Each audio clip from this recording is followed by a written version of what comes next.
Laughing Goat Coffee House. We have a featured performer from Woodstock, New York, Andy Clausen, who's going to read from, maybe 9, 10 to 10 o'clock. And we have an open reading before that. Carrying it all like empty baggage across the only road we know, throwing it away would be a waste of a way longer journey than we expected. Affected only by imaginary paranoia, void of any future plans, we would demand to pay the ransom with money with completely clean red hands. In a lifespan like Spectrum, we see beginnings and the ends, and every time we say goodbye, we recognize the friends, acquaintances spent, and pennies earned on a dime. Why pry open doors we could have unlocked and talked our way out of another paper bag to carry empty across the continental. Ventilation got blocked and pressure is building, killing brain cells tells so much about survival of the fittest. Best of all is that the fact of the matter is just a tested theory, proven mystery beyond reasonable doubt about time. Someone noticed that time is an illusion, but it's always good to watch what you can't see. Have I grown so callous that I can't get any closer, can't even feel your hand inside me, squeezing every organ that could get me off? This is my trip, and this is where we flip, embryos explode in illusion excrement. This is known as sacrificial birth. Look at this dismembered face, green yolk dripping over my lips. Can you look at me now that I've described it that way? This is for you, Tanya. This is for you, a present with a bow made of umbilical desire. My bleeding nose is for you, and I imagine the way you would suck off the blood so creatively. The gaps between the teeth that make room for your skin, your sleazy fingers. The sap in my loins that you put on your pancakes while you're waking up. The untapped spring of my insane pleasure channels, all for you, like a revolver I would give my master before the day of decapitation. I wrote for you in loneliness. I write for you now in plastered consciousness. Drunk like the hedonists, I don't want to invade the world, unless it means I will have a place to be cozy between you and the Milky Way. Oh, the spider in the corner is my consciousness, the grasshopper that jumps into the water, oh, the beetle that rolls in browning matter, but I forgot, insects are evil thoughts, Lou Reed. He's been sprawled on the cold, dewy field for half the nights, and the lights are too bright for anybody to know that he got so high his lifeline went low. Pardon me. I like to rock it like this. And everybody was looking for love and drugs or hugs on drugs while he was dying in the field and while she was kissing me. But she's long gone and he couldn't hold on. Was it the base, or was it that the pressed pills were laced with dope and love of money? My honey and him, the stranger, are colder than ice that I need to slow this heart that bleeds like river over rocks. And I can't tell what she means when she says you didn't know him and I don't love you. But anyway, I reply, I know him as much as I know my own breath, and I love you as much as you love your own breath. So breathe or breathe not, but know that I tried to save him and to love you at the same time. The night has died and the sun withers the vampire's mind so that no more blood may be sucked from the veins of kids just wanting to have a great time.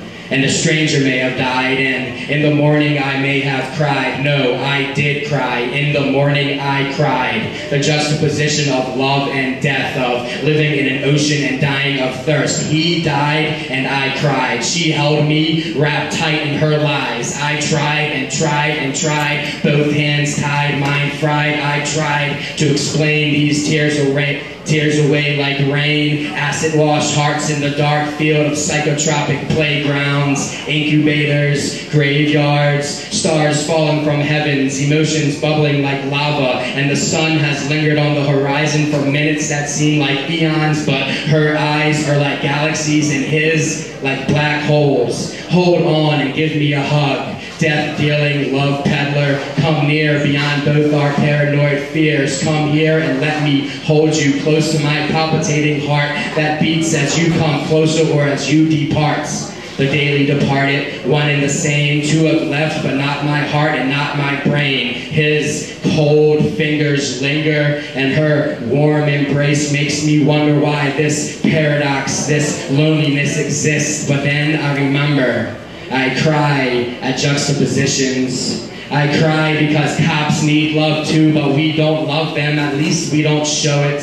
I cry because at night two become one, but with the exposing sun, one again becomes two. I cry because when the drugs wore off, her love ran off and his life did too.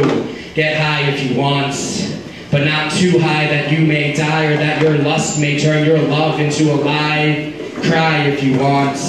I know that I did. Okay, I hope this poem's not too long. It should be. This poem is called Alive. It is in memory of my friend Kelly, who died on May 6th.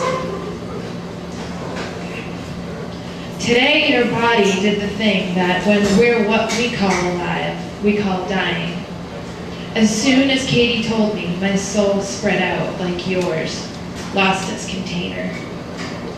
You were everywhere in that moment. I felt you, loved you so completely, the universe heart taking over, navigating all. The type of love that is so difficult to give to a person who is still alive. Rest, lady love. Rest, lady love. Rest, lady love. I called Tim a couple hours ago. Remember when I played the piano with the hope you guys would dance together? The three of us stole bagels from Sodexo and from our women's studies class drew up plans to take over the world. He's coming over later. Went over to your house and your dad came to get your dog. We all just sat there in the living room looking around. It has no algebra, no name that is poetic. All those times walking to work, all those times thinking about someone you love who you want to tell, but the words die in some examinate ether. All those people your soul does a dance with. All the shows, beer, clothes, shopping, babysitting, ruminating, dancing, sleeping and having dreams, making art, being a poet, mowing the lawn, typing, calculating, breathing, holding your breath, poking holes in plastic, eating broccoli, paying your rent, panicking, picnicking, taking your time, being in awe, in ego, at end. This is your life, right now. This is mine. I touch my arm. I feel my hair under my hat.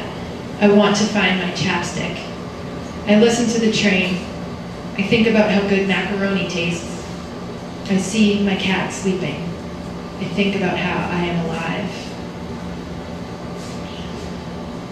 There was a time when we cheered for each other's lives. You said, "Remember, Carolyn, she is going to save the world someday."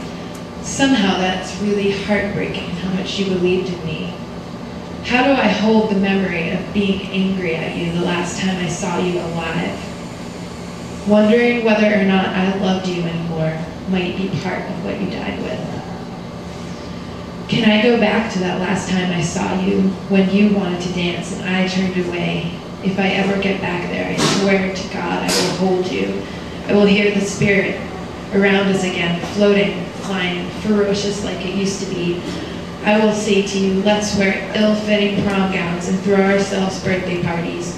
Let's crush cans of Pabst Blue Ribbon on our heads and play hacky sack with oranges in my kitchen. I call you, leave you a message on your voicemail.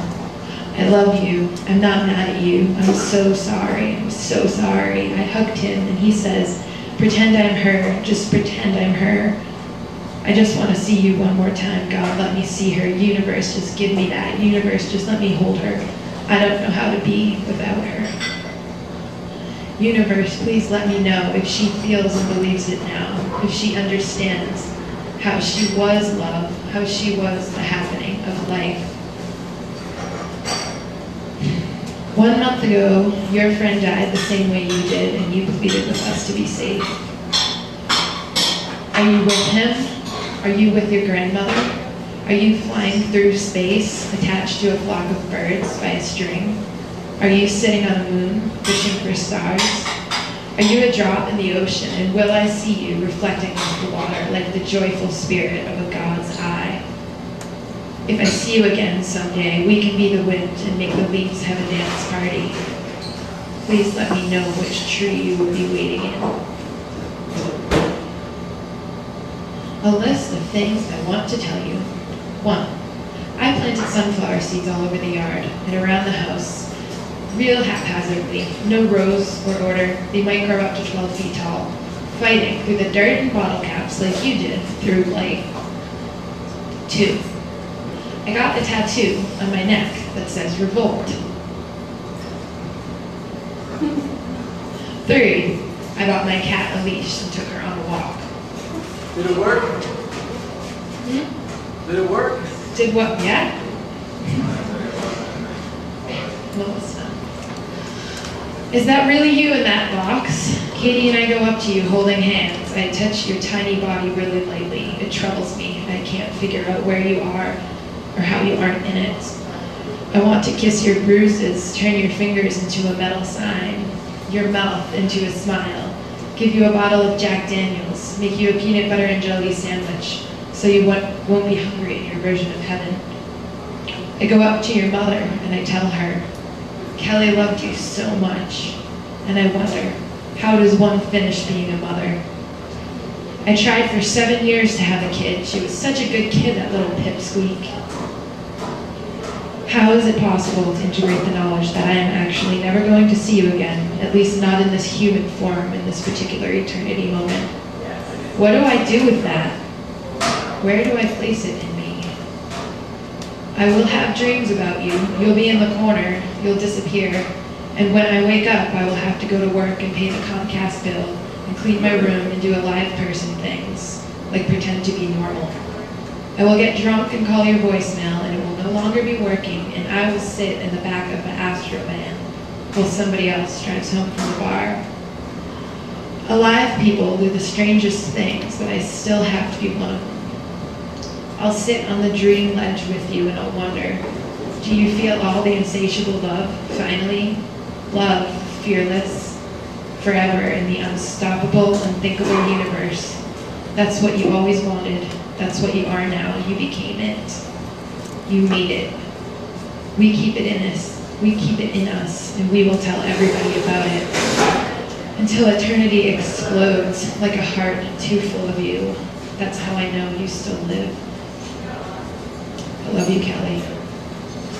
This guy that's reading tonight read in Prague, Czechoslovakia with Allen Ginsberg on May Day 1990, and read all over the world, and started writing poetry in the 60s, and has performed in everywhere in the world. You'll be really happy that you saw him. Inevitably, snow falls and lays a stream across the double indemnity some call your heart, but I call a motorboat in a paper cup.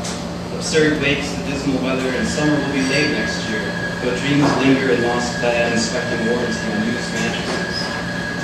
Of love, sing the blues.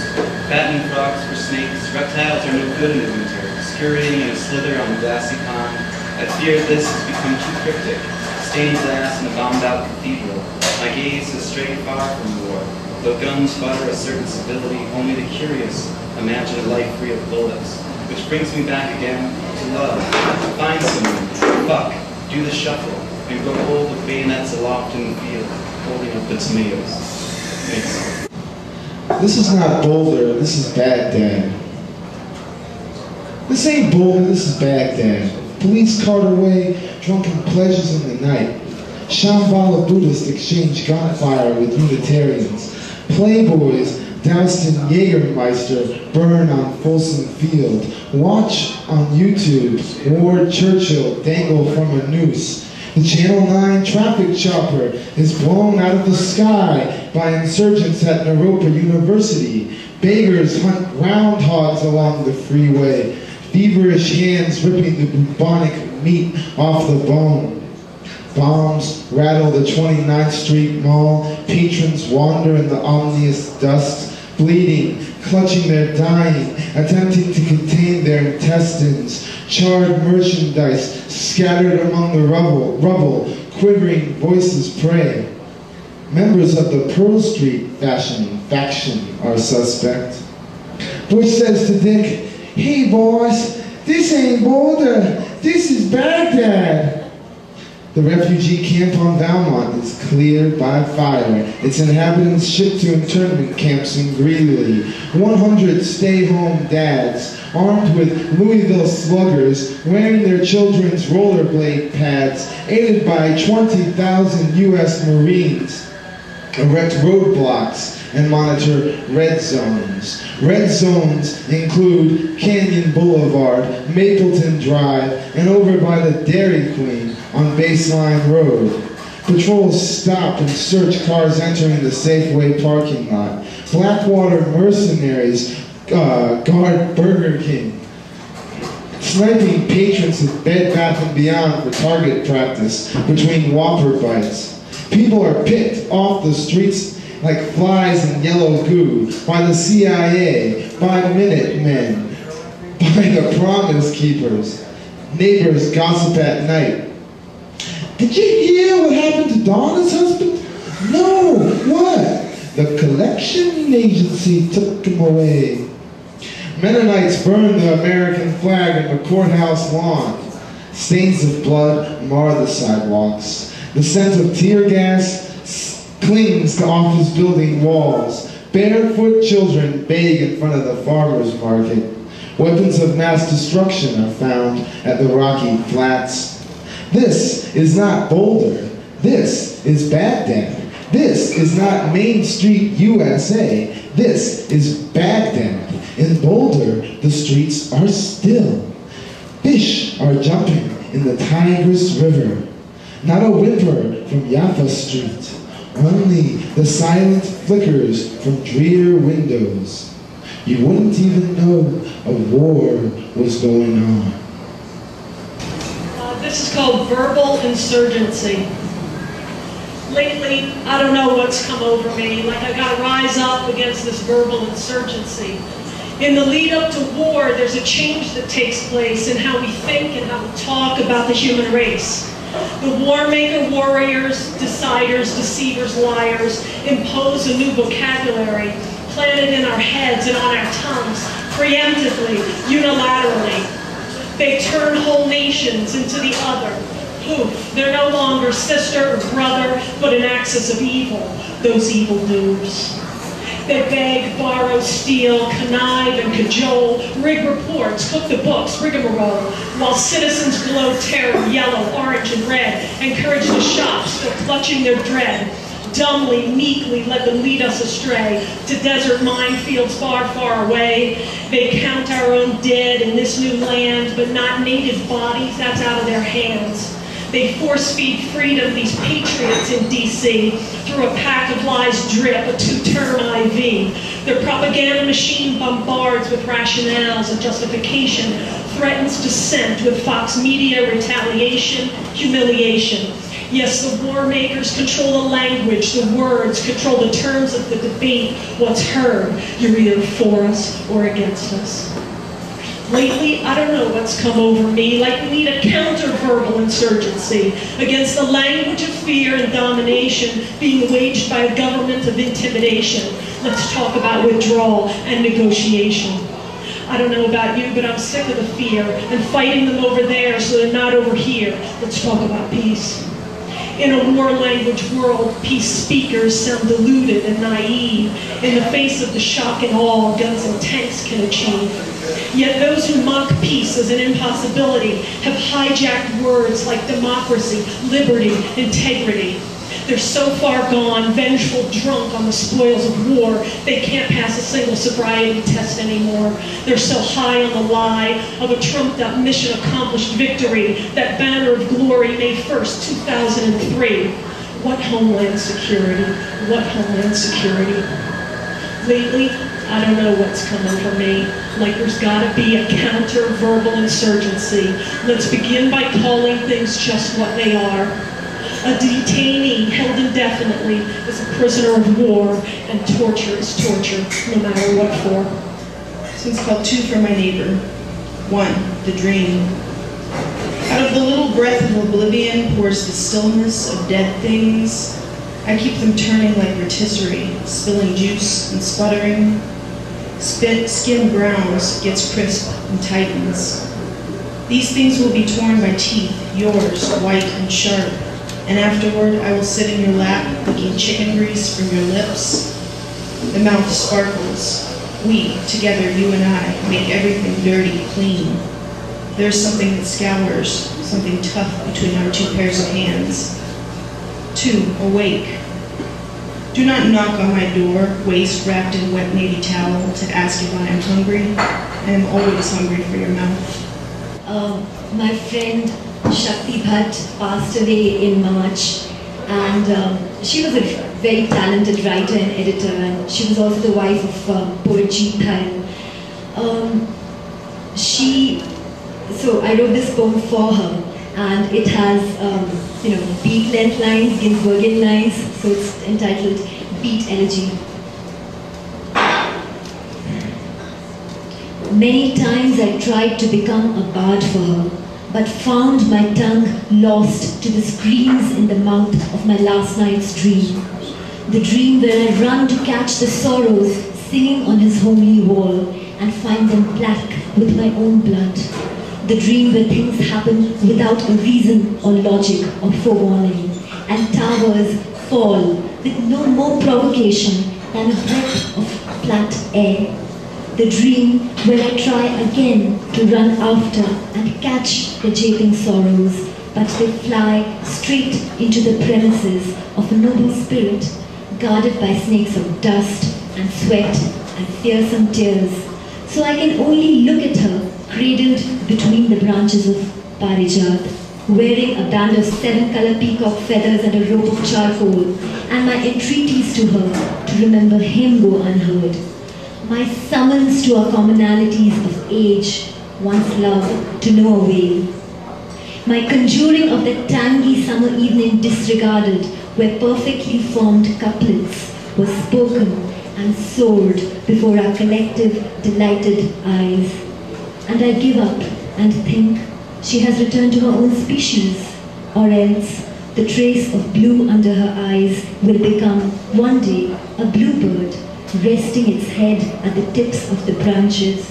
But the thought hurts so much I wake up in a shrieking silence. Reed asks, that'd be read by, Reed asks, what is the wildest animal left in the world? The cougar or the boar? And that was at the opening reading here, I believe, at the Laughing Goat. And my answer, just screaming from my mind, was, it is man. Too many blondes, it's all Bowie's fault. This is a poem about these tables. It's all reversed, her features in the tabletop, concerned, smiling, what we all want when the camera stares up from miles below. Lost voice, last projection, just a minute left till we don't have a sound system. Then soft they rise, a wave, a ripple, tsunami of it all, rumble of words, tribute to a voice, knocking about like provocateurs of bullshit and beauty and mirrors. This piece is called Airgun. Crack the foundation, each stepping downward upon the stone, not then thin, the beats not echoing. Now there is no other song stretching out or back. The footing is good. It firms a point here to stand clear and hold its distinction. This is Los Angeles. Can you guys hear me? Okay. It starts with a quote from Ferlinghetti. I'm waiting for my case to come up, and I'm waiting for a rebirth of wonder, and I'm waiting for someone to really discover America. Hey, I am dreaming about LA again. Little kids in skeleton clothes, fuchsia Maui flower hearts ripping out of their chests like smog. That's the obscure image LA gets, with the garbage skateboards, junk sunrise in the pancakes, coming up erect over Hollywood Hills. Cars in the night driving to catastrophe, art events, chance cocaine encounter in the bungalows, bathroom, someone hands down your pants saying yes and yes and yes. F. This is the Los Angeles of the circulatory system, a landscape of someone else's association, the movie version of the last 4,000 years. G. I am a horseman. I am a housewife. I am a horror show. I am patiently telling the same story over. I am living in New York City. What does Los Angeles have to do with horchata? What does Los Angeles have to do with hybrids, with Harlem? It's colder in the winter, rice white, everyone wearing loose pimple coats. This California is haunted by something Berlinish, being fucked by a skin cell subway over and over again. You couldn't build one in Los Angeles. Worry about ground subterranean as it shakes and shakes and shakes. Z. Los Angeles is at the window. Los Angeles is the city you were born in. Los Angeles is just before the desert. Los Angeles is driving in El Camino. Monsters eat Los Angeles. Something scriptured is proclaiming Los Angeles. Woody Allen is saying, I definitely hate Los Angeles. Los Angeles is something very big, I think. You are not Los Angeles? This is the city of Heart Angeles. Chambers of brain bees boiling, building new Los Angeles along the track. This is the city of This is the city of Heart Angeles. Light Angeles, the subject of an unrequited crush. I am longing for Los Angeles. I am longing for lost angles. I am longing for what was lost. I am longing Angeles. 6. Maybe this has something to do with Manhattan being so shitty all the time. Maybe this has something to do with you. Double A. Remember that story? The one I told you about summer in New York City? Yeah, well, it wasn't true. Go fuck yourself. Don't tell me I'm a drunk. That isn't beer on the fire escape, honey. Look again, it's blood. T.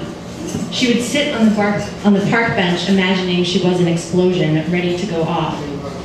It wasn't enough to just be painting. Sometimes it was a painting she wanted to be.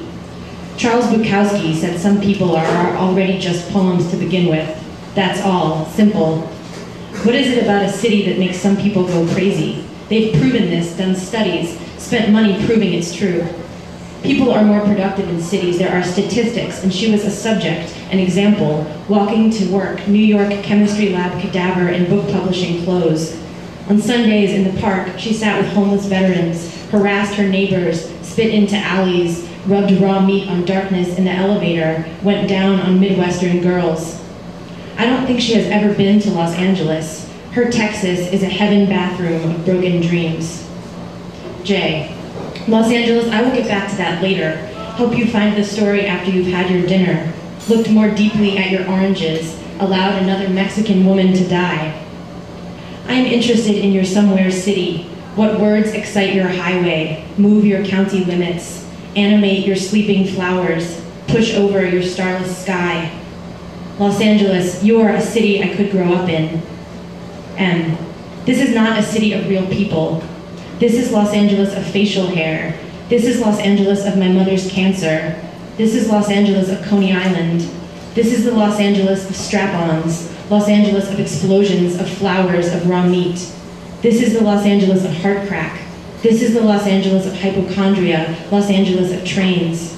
This is the Los Angeles of Patterson. This is the Los Angeles of New Orleans. This is the Los Angeles of therapy. This is the Los Angeles of herpes, of tomorrow, of bedroom damnation, of dry sex. Los Angeles of heaven, Los Angeles of avocado, Los Angeles of Andriana, Los Angeles of getting drunk. This is the Los Angeles of childhood trauma, the Los Angeles Contemporary Art Museum, the Los Angeles of my father's dick. This is the Los Angeles of let's write something really different. This is the Los Angeles of this very instant. This is Los Angeles, a city that's real. It's a deliberate arrangement of unwanted and unedited email subject lines. I call it Spam-nation. Hi, NetBank. Let me give you some advice. Don't be inadequate anymore. Don't you want to fuck like a porn star in the movie you saw yesterday? Take control over your male body image. Better life, wing truss. Hot and new. Multiple explosions. Soldiers wounded. Become stronger. Smaller cuts. Show your volume. Today's winner benefits second. Jump on this breaking news. First thing, it's the best you've ever seen. Every man wants it new and hot. Read a letter. Impress your girl with prolonged hardness, plentiful explosions, increased duration. Pay attention to the letter. For anyone who wants to become an oil-hardened, pea-picking champion in bed. Your future palm willow, your money myrtle leaf, your future methylene blue, your money posh egg, your future Norse American, your cash oven shaped, your future oil slick, your health palsy stricken, palsy quaking, your cash overflowered, your future olive drab, your cash mind healer, all medications to cure yourself, to buy or not to buy, any med for your girl to be happy, better future well sanctioned, your money olive kernel oil, better future witch hunter, your money noodle head, better success fire edge, better future well headed, better life well interpreted, better future yellow fever fly, better life wind beaten, better future wind mean damned, better future whole feathered, order status muscle crab. Pan error, are you jealous of cute porn stars with enormous dicks? Why be an average guy any longer, noseleaf? Women care more about girth. This delivers amazing results and makes your dearest limb bigger and better working. Make your dick longer than the Great Wall of China. Make other men into you and girls worship you. Enjoy the newest. Make your girlfriend or wife speechless with increased hardness, richer orgasms, and more power in bed. Enjoy sex with her. Rock hard manhood. Pony Rise, 25 cents. 2 for $50. Banned by Christian group.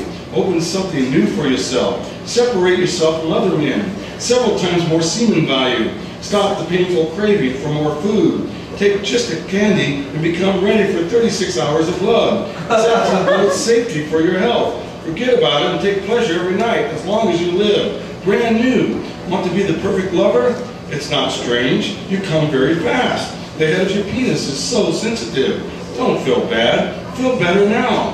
Harvest the cream from this stock. Seasoned traders recommend it. Oh, you do it very fast. I would not wonder, it's not wonder your girlfriend is very angry. You always come during a sexual performance. I think your girl doesn't like it at all. It's a pity, because you could do it with her much longer. Stop doing it. This small thing will help you. Buy extra time and forget your fears. Work anytime, be creative and make money. Discover the latest. Surely you only dream of it. Enjoy. Update your PayPal records. Our featured poet tonight is Andy Clausen, who was born in Belgium in 1943, and he moved to Oakland at age 2. He was in the U.S. Marines, read poetry all over the world, recently appeared in this book, Beat, published from Last Gasp, where he has a poem in his picture. It came out in 2007 by Chris Felber. He's had poems in Beat, Scene, City Lights Review. He's the author of the books Austin, Texas, Iron Curtain of Love, Without Doubt, Trek to the Top of the World, 40th Century Man on Autonomous Media Press. And he's currently at work, if not finished, with a book called The Latter Days of the Beat Generation, a first-hand account, which is totally great. It was excerpted in this magazine, and I just loved it. He's also the author of a book that just came out maybe today, The Merciless Chill. And after the reading, he's going to have copies of a few of his books that didn't sell this week already, Merciless Chill, Songs of Bo Baba, and Trek to the Top of the World, and a few other strays. This is his third week reading this weekend. Gave a great reading at the Ward Public Library on Saturday night, and he's going to read for you now for the next 15 minutes. Let's have a thunderous welcome for Mr. Andy Clausen. Come on, put your hands together in the back for Andy. Sarah, what's up, Andy Clausen?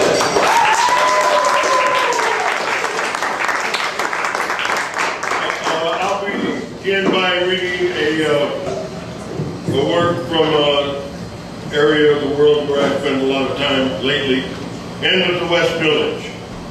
40 minutes around blocks doing the one-way, smoldering sun, driving mad typewriter rain, black and yellow snow, Botticelli spring night, the spinning reds and blues, darting, ricocheting from apartment windows, till they meteor out into the candy pink haze of the star-hidden sky, crashing into my windshield, looking for a place I won't have to move the tired car. And I can motor up to 5 stories of stairway, have a whatever. Sometimes I must take a move at 5 a.m. spot. At 5 a.m. I cruise for who has left early for work or in the never-dead middle of the Big Apple night. Hookers open up their winter coats, just panties and high heels. Wow, they must be servicing the before work crowd, the can't sleep crowd. I'm driving like a John.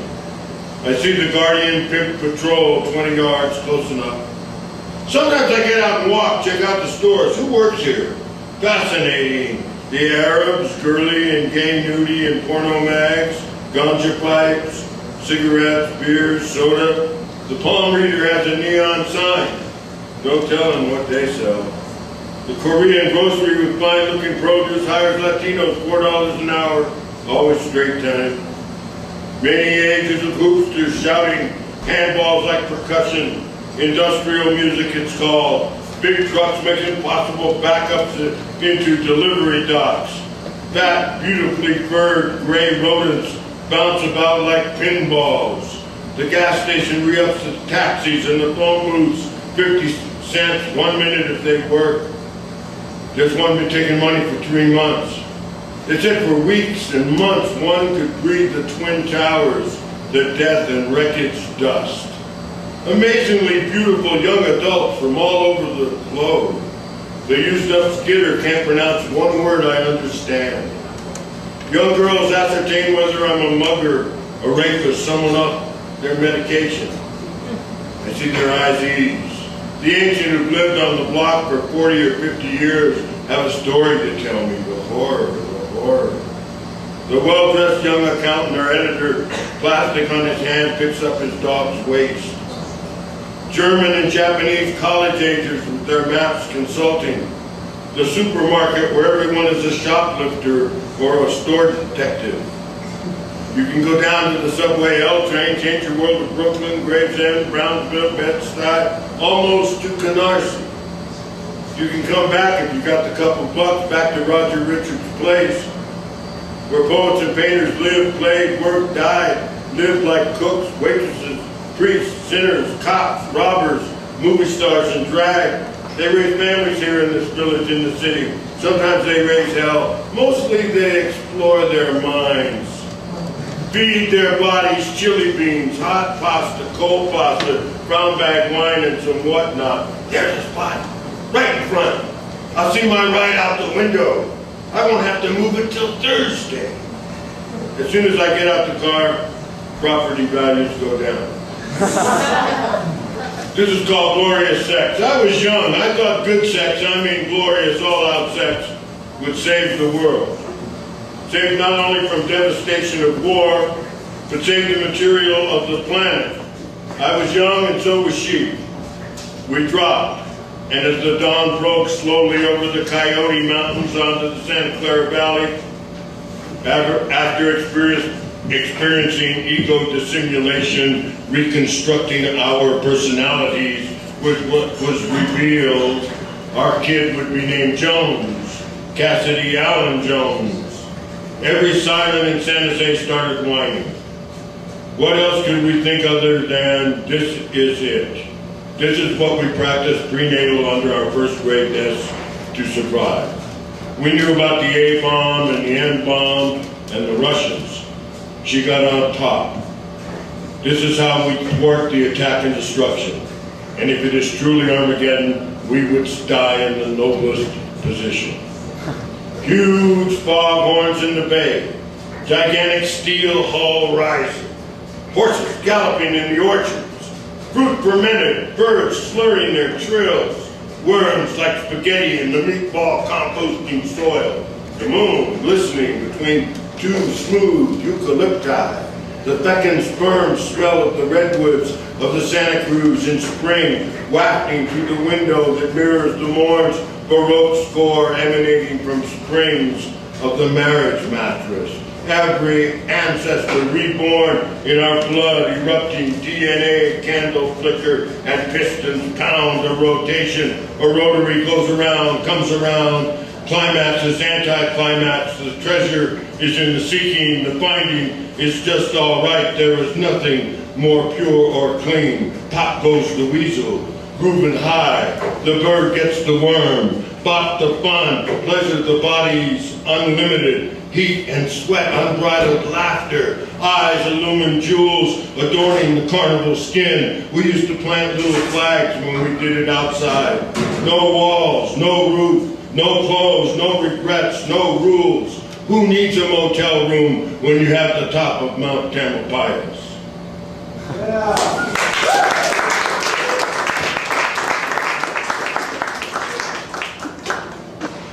Okay. For my next poem, I'm going to read something called Going Negative. I could care less about the less than unique musings of the insurance salesman, accountant, administrator, masquerading as poet splitting wood on his weekend retreat. I don't give a damn for erudite mythological references of the dumb shit called street cred. Let Russia choke on its borscht. Let the Sunnis and Shiites go at it. Let the Catholics and Protestants, the animists, and the major religions bloodbath. Tired about hearing about immune systems. Tired of hearing about global warming. Who likes the cold? Let it warm, baby. Burn fossil fuel. Fuel the economy. Tired of women wanting equality when men do the heavy and dirty work. Shoulder the responsibility. Want equality? Then do it yourself. Tired of broken down cars on my street. I want only beautiful, expensive cars. Let the smoking hoopties be grounded. Let them walk. Forget public education. You had the kids, so you educate them. If they don't get good test results, put them to work in factories and fast food joints. Let the little ones work the cramped spaces. Sure, it's hard. It calls for sacrifice. That's what makes this country great. Revamp the judicial system. Cease these long, expensive trials. Whoever has the most dough or room to grow, let the judge count it and decide. Let no one assist Palestinians. Let no one assist Israelis. Let the CIA pick a president they like. Let there be a Walmart on every corner in every country spreading democracy. Dig up the useless cemeteries, start up subdivisions, golf courses, casinos, something useful and fun. Let the television 24/7. Let the water faucets run. Let our culture's hero freebase on TV. Call it reality TV. Abolish the minimum wage. Let the boss decide each day how much your work is worth. Take it or leave it. Let everyone's mail be opened and read. What's to hide? What are you afraid of? Let the Bill of Rights be suspended till the threat of terror is over. Bring rights back in the 40th century. Arrest criminals before they commit the crimes. Run their history and DNA through a computer, calculate the odds, weed them out before puberty. Put microchips in parolees. Let the most immoral preach. Let one race or one gender rule the world. Things would run smooth. Let there always be only two political parties in America, Tweedledee and Tweedledee-dee. Let history be written so people won't know their origins, so they will be happy. Let freedom kick ass and dominate. Let democracy have massacre on its side. Let our brand of freedom ring or get out the way. Get out the way.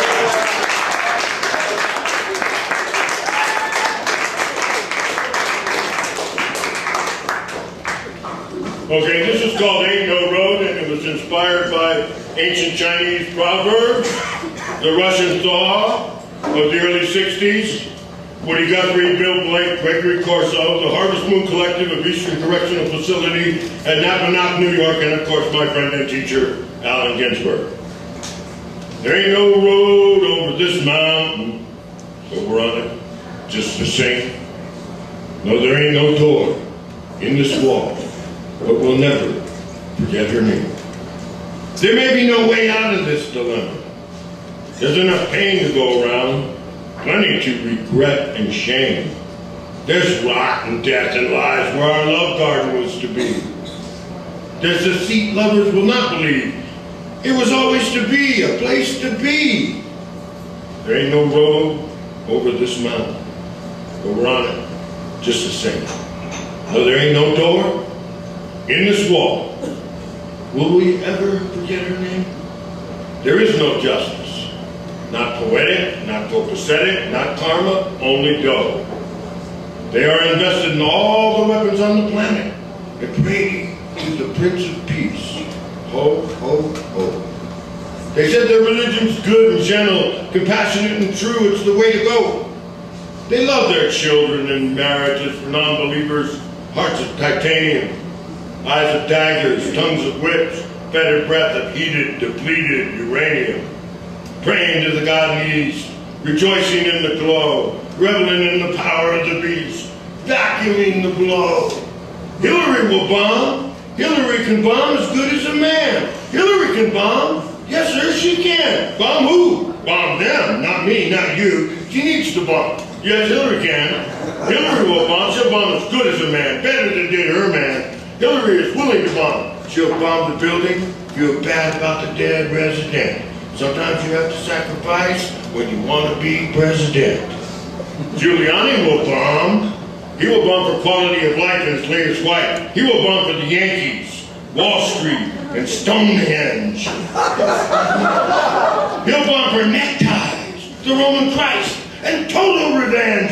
Giuliani will bomb. He wants to bomb. He's not gay. Giuliani will bomb. He needs to bomb every day. He's not gay.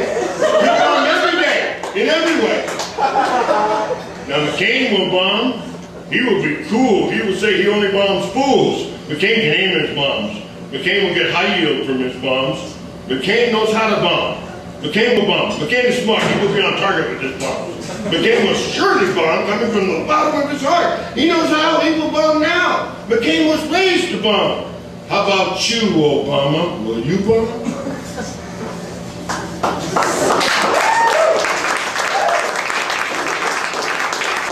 Okay, I will read a couple poems from the songs of Bobaba. Actually, they're called Kanas. It's an ancient form, not that ancient, around 900 to 1300 in a place called Kannada. That's in India with a K, usually. There were some very devout Shaivites at that time, and Bobaba is descended from them, and he is transmitted. And I will transmit a few of his works here. The main song of Bobaba, his theme. If I see the sun rise, I'll think I'm not thirsty nor hungry anymore.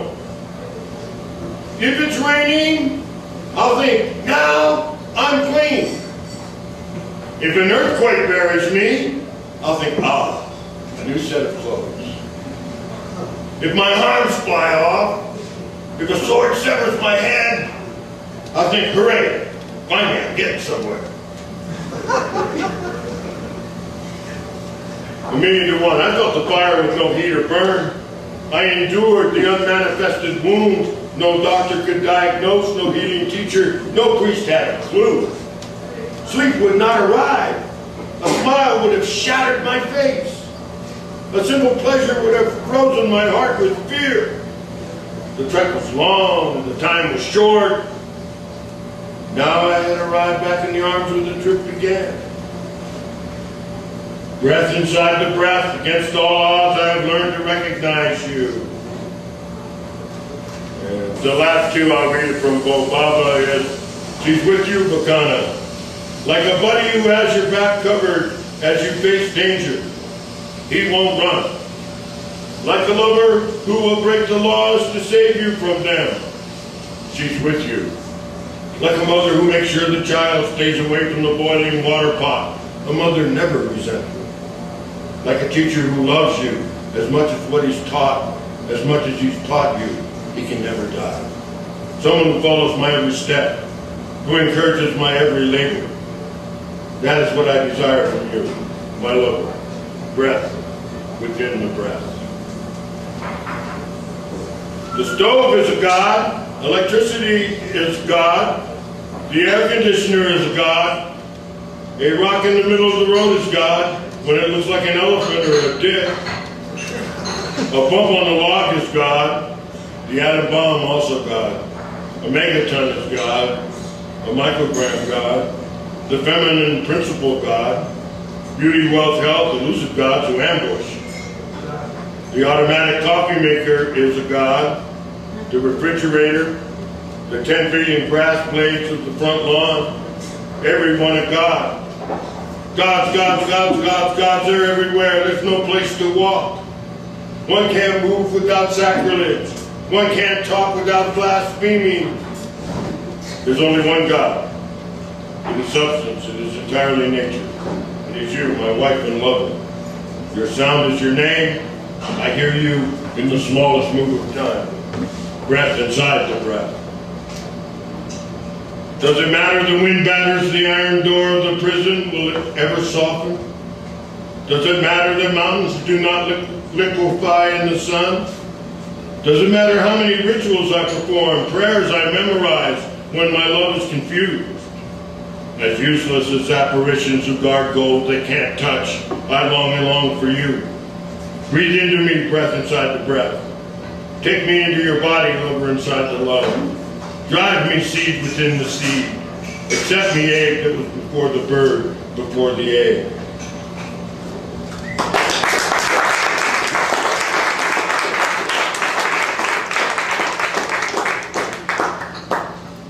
This is called Kerouac Noted You Weren't Named After an Indian King. On paper, you're a grand idea. When I read history, I see you are all you claimed you'd never be. Who was Crazy Horse? A rock group? A saloon? A casino? Was anyone more representative of you than he? Fighting for freedom, property rights, a way of life?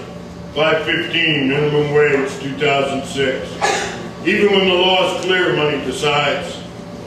Oh, wired, consuming woman, you have much religion, but your spiritual humanity, your common sense, your reverence and revenue for truth-seeking, paltry.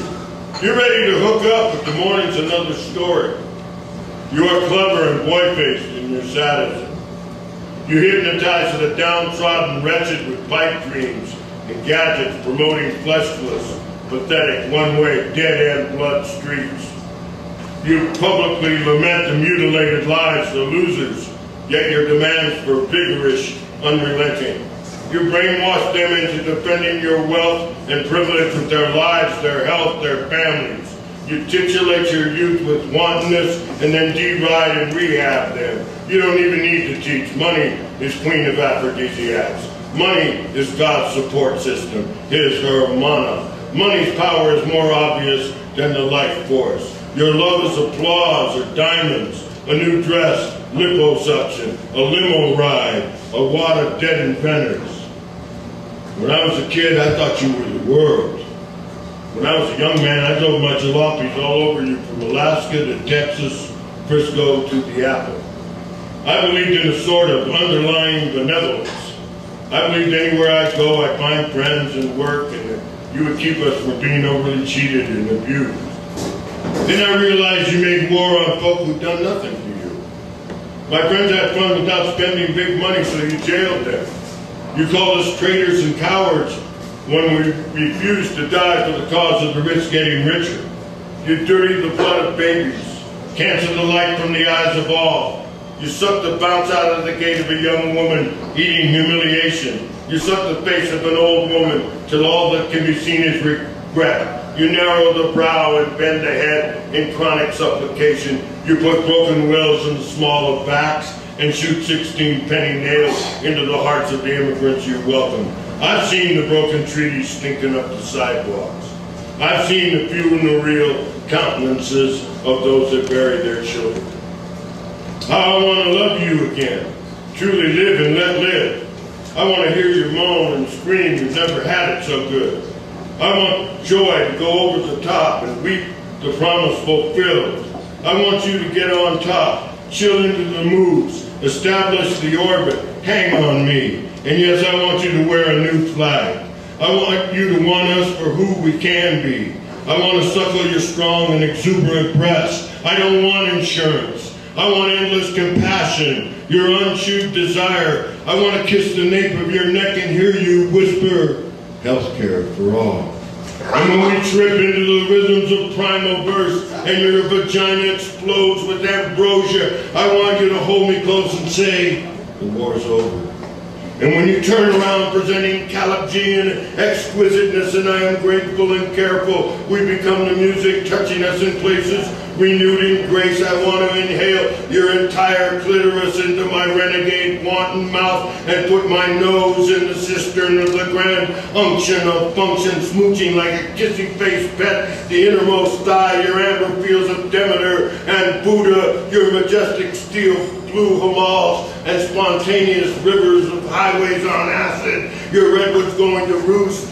In our escalating rhythm, there's no craft to our liberated cradles, exonerated spines and glutes, no technique from training film. We are oscillating, radiant bodies whose minds are in the middle of those bodies. We are weightless golden birds soaring, our journey's destination, our glory's the sound moving us, canceling Maya, Samsara, the Great Depression, as we breathe a world without attachment, a treasured perfectness of time with no pain, no worry, ancient rain transporting generations into the orgasmic future. We feel not the hard ground, the agglutination of the sands, the hardy bed and base thumping mattress. What we hear drives our flesh and blood like mad locomotive sunflowers, like fugitive zephyrs outrunning the dogs of days, celestial gems of cellular dynasties, every being in the making of us, showering us with exuberant rebirths, showering us with our sanguine past, the gelding and Spain, guilt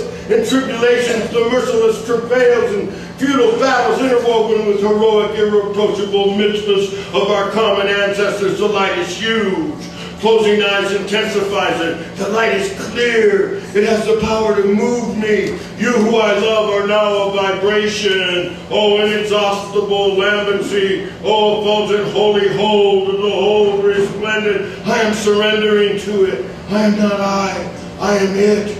We are pumping, pumping, thumping. We are levitating, ascending like an electric Christ, an explosion, a permanent, volcanic fountain of primal essence, energy without matter, no body, no mind, no nothing, just pure electric, nameless time, come after time, distant of no other. I am in all. It is beyond me. The come is coming. No! No! No! No! No! No! No! No! No! No! I will not come. I will not release what has so long accumulated within me. I won't laugh the laugh of glorious copulation, the cosmic ride, the one.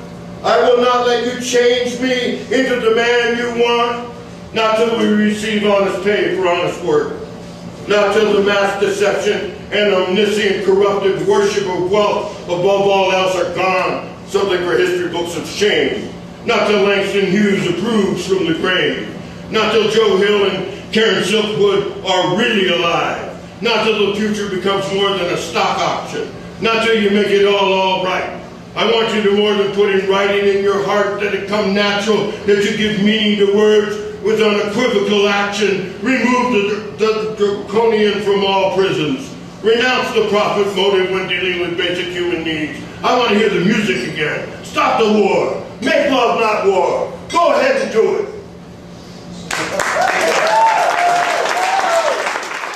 Well, maybe then on a lighter note, I will read from the latter days of the Beat Generation. They said being an Allen Ginsberg protege was a kiss of death, a cause of resentment, and true with the established world of poetry, I've had limited success. And as for the new slam-inspired shtick, I just couldn't bring myself to do it. Though in San Francisco, I made money betting against the best poet and won 3 out of 4 times. I want you to know you're getting the goods here. I remember dialogue. I saw it typed out as it was spoken. The level of accuracy is high. Yes, my memory is selective, but this is pretty much the way it happened. Okay, the first time I talked to Allen Ginsberg was at a party for the Rolling Renaissance Poetry Extravaganza in 1968 San Francisco.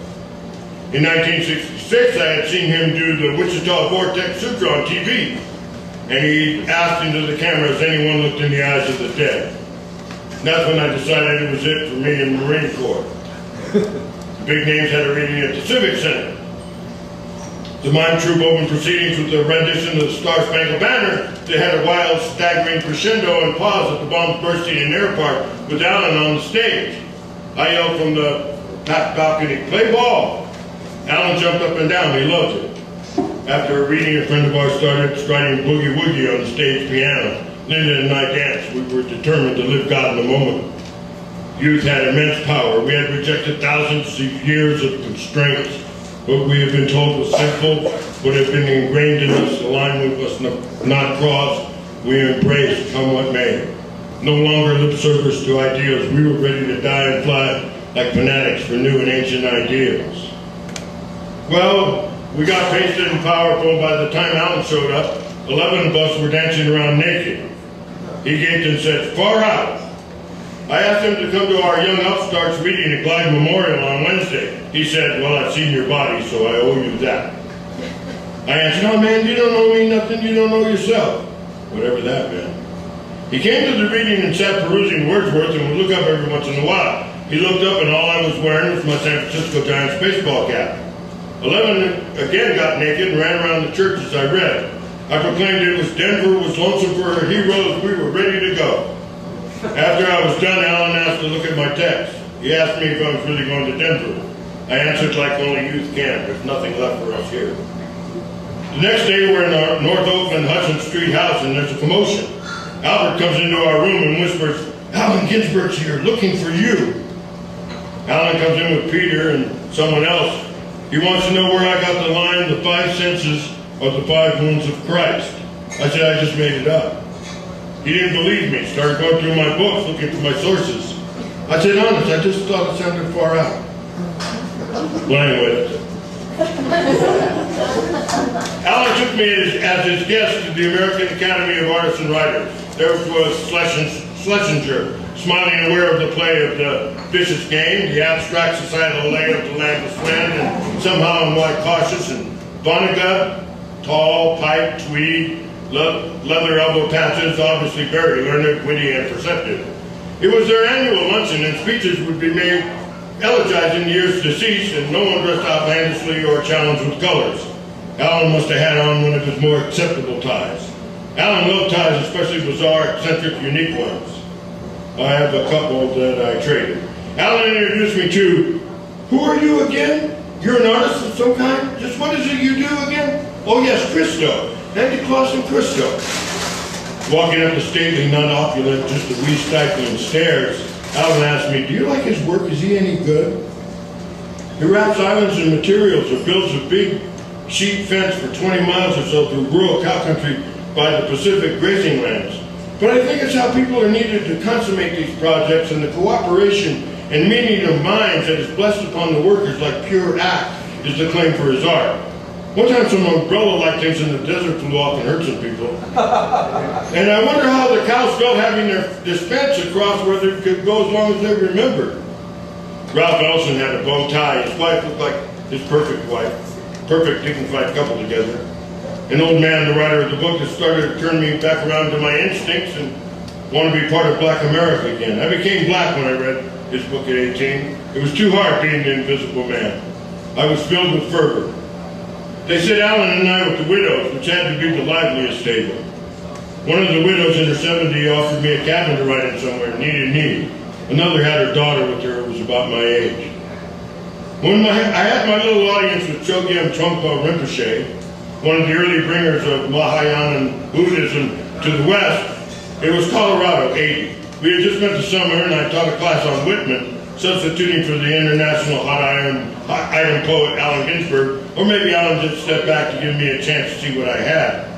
Also, I substituted for Janine Palmy Vega, who had been in a serious head-on collision. I did Mayakovsky and Rimbaud. Now realizing that rents and wages for hot carriers and waitresses and availability in Boulder weren't going to make it, we were going to Denver. Trungpa, a poet named Gary Allen, pointing to his picture with Pentecostal conviction, informed me he is the reincarnation of Trungpa Kunli. Flashed out of a Mercedes onto a rolling meadow at the foot of the eastern slopes of the Rockies. It was a bright, hot summer day with that mile-high thin air. Chogi, that's what Gregory Corso called him, Chogi baby, was in perfect fit khakis and had a large gold medallion around his neck. He was quickly given a glass and attendant with the sake bottle, ready to refill the glass anytime Chogi turned towards him without spilling a drop. Then he and the entire sangha sang a song about a lion or something that sounded like a song upper-class Englishmen might sing before heading into battle, perhaps just an alma mater. After about 20, Alan introduced me as just arrived from Texas. We've been in Austin a couple of years and come up with our friends, Nico Murray, Michael Wolchuk, Dana, Carlos and I get and see. My car broke down, let's not get into that. Trump said, "Ah, you are from Texas, I was just there. What were you doing there?" "Drilling for oil." "What will we do when the oil's all gone?" "Perhaps we'll find greater treasure." Alan, a man who likes to get to the bottom of things, queries, "What greater treasure?" Joe Gim answers like a teacher and a true guru. "Treasures of the mind, Alan. Treasures of the mind." I say in a respectful voice, "Fuck that, I don't want real treasure." This remark seemed to delight Trump. "You want real treasure?" He laughed with his head back as I gave him my Pachuco shoulder shrug and my unperfected Nepali Ticha head bob. "So where will you go now?" "We have to go to Denver and live with the Americans. Sometimes it's hard for people like us." Ah yes, the hard truth. Now it was my turn to laugh. When I left, I kept saying to Alan, "The hard truth. I like that. What a funny guy." So we moved to Denver. Alan and Peter let us stay at their Bluff Street house for a few days, and each gave us a few $100 bills, telling us not to tell the other. Alan had me substitute for him again the next spring. Boy, what a job that was. A class on the beach. Alan had just gotten a well-paying reading in Italy, so I was subbing. But it was the first day of class. The students had paid money to have Alan teach them the beach. Can you imagine you're sitting there and this construction worker who took the day off from work comes in and says, "Hello, class. Your regular teacher will not be here today." Alan took me over to the home of Philip Glass to hear Gaelic Ricochet, a real sober, down-to-earth spiritual teacher who Alan gravitated to after Trump's death. He was to speak, that is, give a teaching to a group of maybe 25. I asked questions. One was, if emptiness is all there is where I think and feel me exists, then what is it that is reincarnated? If there is no soul, if there is no me, what is it that goes on? I knew me would ask a question. Gaelic had taken to calling me, because that was the way I answered one of his previous questions. Alan seconded the motion. "Yes, what is it? I'd like to know." Gaelic had a 20-minute answer for this. It was enthralling, and I was convinced he was right about whatever he said. I understood perfectly then, but can't for the life of me remember now. Alan and I agreed he'd answered the question. But as I say, don't ask me to tell you what it was. Now, some women have told me I'm a smart man, but whatever it was, I believe, without rationale or grasp. On sidewalk, Alan put it in closer words, and I can't remember what he said either. I understood perfectly then. I was enlightened intelligence. I could have invented a new light bulb and came back from the generating matrix of the void knowing more than all books. Even who would win the Fifth of Aqueduct. At the moment, you could have asked me any question, and I could have answers that were all things to all people. Now, nothing. At halftime, we talked and had cookies and wine. I met Laurie Anderson and a few pleasant words. I dug her movie, United States of America. I can still see it now. Alan's up the stairs, and I'm asking him, has he heard scientists are claiming the chemistry of primarily homosexual males and mostly hetero men is pronouncedly different, even more than the difference between hetero males and women. I read it in the papers. I think this dangerous. Alan asked, why? Oh man, they'll try to manipulate people's sexuality through chemistry. They'll cure you through drugs, hormones, steroids, who knows? Well, if they can make me desire women, I'd be willing to try it. One time we were in Austin, Texas, doing a reading at Liberty Lunch, a big outdoors bar. Alan had been up to the 17th floor of the fabulous University of Texas Library with Gutenberg and original manuscripts of Whitman and Poe on the first floor, where he perused his letters to Kerouac. I waited by the security gate waiting room. When Alan came out, they apologized and Pat searched him to make sure he hadn't stolen the letters he penned and sold to them. Well, what was that like, reading your letters? I was such a shit. Whenever Jack would make a breakthrough and change, I'd write to him instructing and scolding that he should go back to his old style. 6 months later, I'd agree with him. I get what he was doing. I was such a shit. We were being driven in an old-style beat-up bug by a cheerful bearded man of 37, a big fan, and a small city school teacher, and shotgun a radiant model looks 24-year-old redhead. They told us they were brother and sister. I thought they were shining in the sun. I was getting fresh, exotic, erotic vibes, driving taxi for a year, and really heightened my making of people. I silently motioned down, and I thought our two hosts got it on. They beamed at each other like total lovers. You two have sex, don't you? They look at each other lovingly. He speaks. Yes. How did you guess? We don't think there's anything wrong with it. She chimes in. I've told my husband, and he's told his wife. We meet once a year and have a weekend. Alan has, I hate to call it a leer, on his, let's say, slightly flushed face. He relishes sexual confession. He's very intrigued by sex and its effects on lives and spirituality, and is a fervent participant. How did it happen? The first time I was 11 and he was 24. It was wonderful. Alan and I agreed that the age of consent was open to discussion, but 11? A taboo called incest, which the vast majority of worldwide cultures and religions condemn? This is surely something I do not approve. Their faces keep shining, their eyes emanate the sparkling colors of uncontrolled love. I'm against it, I whispered. That night I was very bad and did it with two women I just met. One a big-hearted bohemian country girl waitress working her way through college. The other the admiral's wife who was waiting for me at 4:45 a.m. by her Tibetan Buddhist shrine. And so Alan volunteered me to be William Burroughs' chauffeur for the day in Boulder, Colorado. We didn't hit it off. I found it to be tense, boring work. I loved to watch and hear the guy on stage delivering his strident, futuristic politics with no lines between terror and humor, disgust and wonderment, but in person, this guru-like figure of the Beat Generation gave me the uptight willies. I just didn't find him relaxing. I knew his son Billy, the guy who wrote two great books, Kentucky Ham and Speed, the guy in the second liver who met the Beat Generation when he was 14 in Tangier, who was on 130 different kinds of pills and had almost died in the hospital and was raised by his grandparents. But say something denigrating about his absentee dad, all messed up as Junior could be, he'd be ready to fight. He was a stone, non-denominational Christian Buddhist drinker who revered Neil Cassidy and the Lord of the West. On his last birthday, we were outside an empty coffee house in Denver. I believe friend and poet Ed Ward was there, and Bill's sidekick, Matt, what was his last name, wild kid from Lowell, Mass, a lot of talent and destructiveness. Billy proposed a toast. Today is my birthday, the day my father shot my mom. I said, that's a tough one to toast, Bill. Man, I don't know. He smiled, come on. Next time I saw him was at the house of the Soviet consulate in San Francisco. He was shooting vodka, so was the great socialist poet Jack Hirschman. Hirschman proposed frequent toasts to Mayakovsky. Bozrosensky, the night star, spent most time upstairs getting stoned and laying there, figured. He looked like a horse trying to shake the saddle of the blues riding whip. When he briefly milled about, he was intense, like he was partying with the KGB. I said, Billy, man, what are you doing to that bottle? She likes it. My liver belonged to an 18-year-old girl, a cheerleader. She likes it.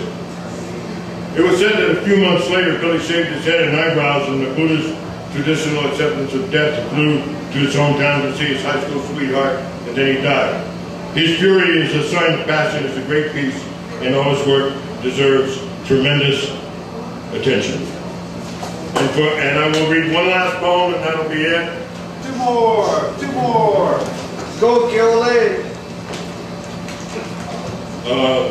Okay, maybe this one then. Stock options.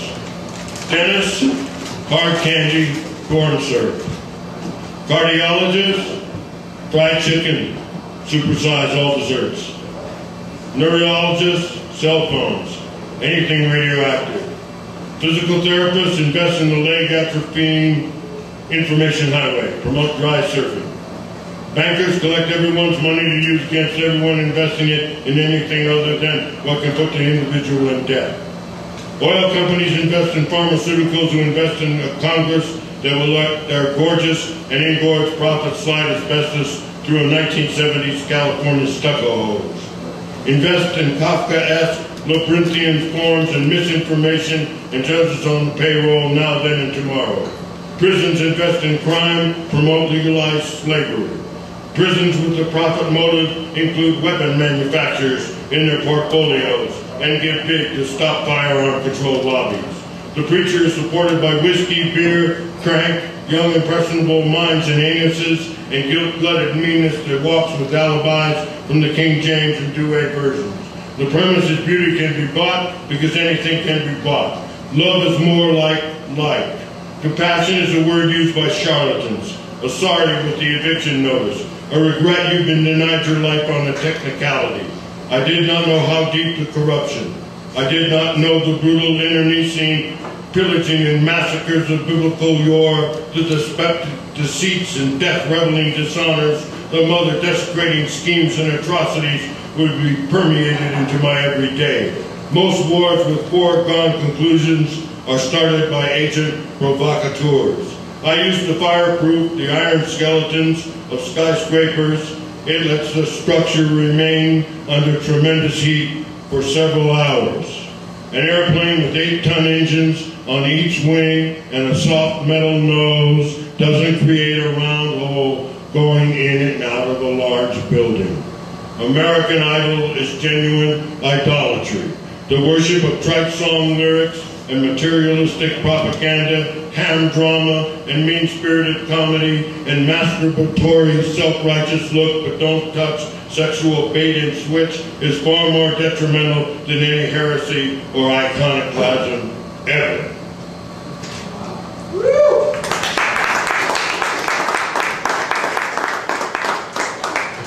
And for my last poem today, I will read The Merciless Chill. With the merciless chill of the scofflaw, I realize I must stop writing overtly political poems. I would present wonder and beauty and exquisite eternity. Every time I commence to flow a river of natural awe, the words describe poverty and grief, slavery, murder, futility, grief, stupidity. Love? I keep pushing like Sisyphus, my overlove, up a surging mountain, where the present is the past defined. I want to beseech the worry-free fog, lifting mid-January and still it has not snowed. What is victory? It has a vic. Does it need a victim? There are prestigious, poignant, apt, and novel adjectives illuminating virtuous bounty, human touch, magnificent workmanship, and devoted spirit. There are hymens throughout the mind, tough as leather with age. On the other side, the glow and flow, like writing with Mr. O. Meditate. Evacuate and excavate the newsprint garbage, eating the days and burying the nights. The world is too big for so small a desk. The job is too tough for such a weakling. Yesterday, it seems I felt futurism would afford a noble answer. Realizing to witness a blossoming of cooperation, evaluation of every life, it will be in another incarnation. Another ersatz Messiah. I won't save the world this lifetime. And as the Russians used to say, when one saves the world, often he forgets his wife. Let's have an interview, no censoring or delay, with Sirhan on national TV, reality TV. Bobby Kennedy would have changed the direction. Let the Congress interview under oath the captain that turned his radio off and aborted Carter's rescue mission to Tehran. Which government sold missiles to Iran while it was emboldening Saddam H's army? Perestroika. Ambassador Gillespie's letter. Let's have full exposition of the October surprise. Let's find out what happened in the 70s, 80s, 90s. Perestroika. How can we think sex scandals or skimming worse than these lives that cost untold lives and spread misery over the vast continents? I'll allow that marriage is dangerous. But how can we think extramarital and gay marriage are more dangerous than killing thousands and poisoning millions? Let's have full disclosure. Just who this $3,000 or $4,000 billion national debt is owed to? Back in '61, my high school teacher answered, we owe it to ourselves. Don't make a lick of sense. We can forgive the debt if we or us owe to us or you. I think we owe it to them. Who are they? Let's say the big boys. Technology is as addictive as heroin or nicotine. Now you're programming yourself through one ear and having an intimate conversation in front of strangers with the other.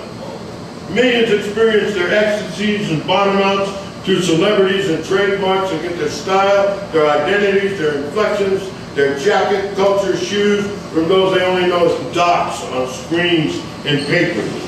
Even the major religions condemn greed. Fascism is forcing people to live your way. Just because the nation perceives another society as reprehensible mores that others are infidels does not give a nation or anyone the right to bomb them. Even if we think our sworn enemies might be amongst them. The Super Bowl is not more important than the Bill of Rights. Vanguard cannot make a true revolution. It must come from the people. To hold up lives as the way to live is ludicrous. Everyone knows no one lives up to their ideals. No one accepts this for this.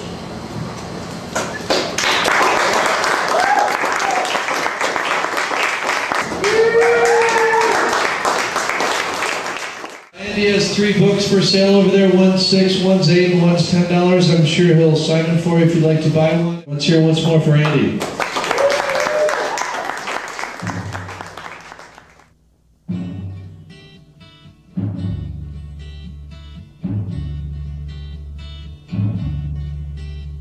The Eastern world, it is exploding, violence flaring, bullets loading. You're old enough to kill, but not for voting. You don't believe in war, but what's that gun you're toting? And even the Jordan River has bodies floating. But you tell me over and over and over again, my friend, you don't believe we're on the eve of destruction.